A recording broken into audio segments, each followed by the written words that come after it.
If you're waiting for an updated 2025 iPad Pro, you need to watch this video.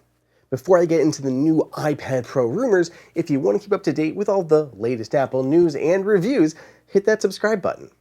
So Apple updated the iPad Pro in May of 2024, coming up on a year here soon. As a quick refresher, the 2024 iPad Pros got a redesign with an ultra-thin new design. They adopted an incredible tandem OLED panel for its Ultra Retina XDR display.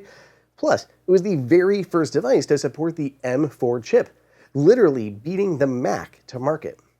The 12-megapixel front-facing camera was relocated to the side to make it work more seamlessly in landscape. We get 4 studio-quality mics, a better True Tone flash, and Thunderbolt 3. It brought the new Apple Pencil Pro and even a new Magic Keyboard that was even thinner. Short version, it was a massive upgrade. I've been using it for the last several months, and it's been the best iPad I have used by far. But I know it's the most expensive model, but we'll keep seeing cheaper ones sooner rather than later too. Keep your eyes peeled for updates on the base iPad and the new iPad Air. Let me know in the comments if you're waiting for one of those 2 cheaper versions. So where does that leave us for the next generation iPad Pro? We've got a few rumors recently, so let's talk about what new features are rumored and when expected to release. I'll also give you my personal shopping advice at the end. Hey, I hope you don't mind, but if we can take a pause to thank my sponsor for this video, EIP, with their iPad Pencil Stylus and Maglite keyboard for iPad Air and iPad Pro. The official Apple Pencil is great, but it carries a hefty $79 price tag just to start. EIP offers an alternative for a fraction of the cost while offering a lot of the features. It works with almost any modern iPad and can magnetically connect to the side.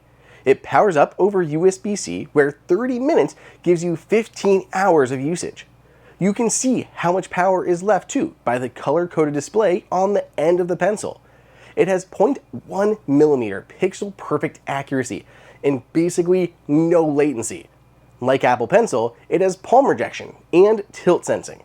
Plus, EIP says their nib on the end is twice as durable as Apple's. To go with it, they've got their iPad Maglite keyboard case. It magnetically connects to your iPad, protecting the front and the back while on the go, as well as your magnetically connected stylus. Unique to EIP is their patented stylus shortcut buttons.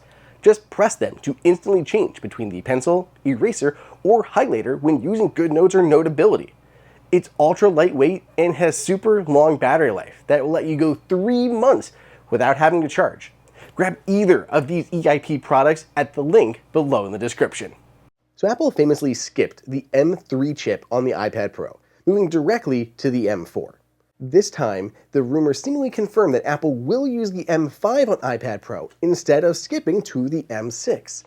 A key difference, though, is that Apple is planning on launching the M5 first on Mac before bringing it to iPad. There was actually a substantial amount of pushback with the M4 launch because it took so long for the M4 Max to arrive.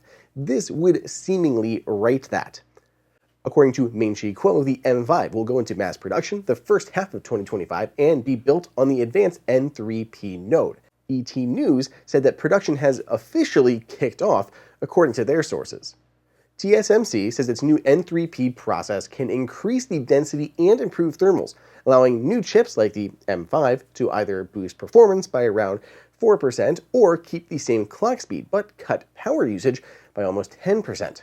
Based on Apple's current trends, expect AI to be an increasingly important aspect here. Not only will the M5 be more powerful with a better GPU, there will undoubtedly be improvements to the neural engine as well. What's crazy is, it doesn't sound like too much else is going to be changing here, which kind of makes sense to me, as the 2024 model was such an overhaul, including an updated form factor. Apple doesn't usually change that much on the next iteration. It just refines it. We already have new display tech, already got a new design. There will have a new chip here, but not much else is likely going to be upgraded. Probably Wi-Fi 7, that makes sense to me. So otherwise, let's talk about timing.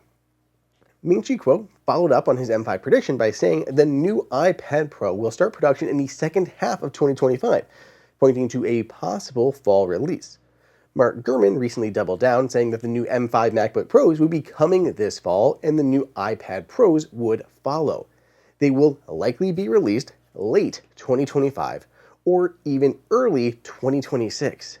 If they do go into early 2026, though, I hope Apple has some other more substantial changes, because at that point it'll be almost a 2-year gap between hardware launches. At a minimum, it's going to be out 8 months before these tablets drop based on supply chain. In all likelihood, it could be longer. For most people, it's probably not worth waiting for a minor bump that is months away. There are a bunch of good deals going on right now for existing hardware too.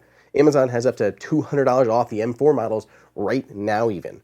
Here at Apple Insider, we have a regularly updated price guide that we maintain. You can find it linked in the description, and please check it out anytime you are looking for a new tablet or really any other Apple gear. Let me know down below in the comments if you're going to be waiting for the new M5 models or picking up one up now. Otherwise, subscribe so I can keep you up to date with the latest Apple news. I'll catch you in the next video.